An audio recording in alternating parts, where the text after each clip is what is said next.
Hello guys, কেমন আছেন সবাই? চলে আসলাম দারুণ একটা ভিডিও নিয়ে।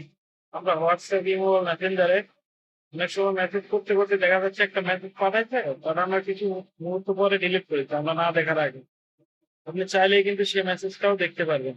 আমার মনে হয় সেই মেসেজটা দেখার কৌতূহল কিন্তু সবার মনের মধ্যে জাগে, যে কি পাঠাইছিল বা কি লিখেছিল।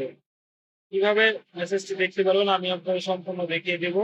আর আমার ভিডিওটি ভালো লাগলে আমার পেজটি ফলো করে দেবেন। প্রথমে আমরা মোবাইলের সেটিংস অপশানে ট্যাপ করব। ট্যাপ করার পরে স্ক্রল করে নিচের দিকে আসবো। নিচের দিকে আসলে আমরা দেখতে পাবো নোটিফিকেশন অ্যান্ড স্ট্যাটাস বার।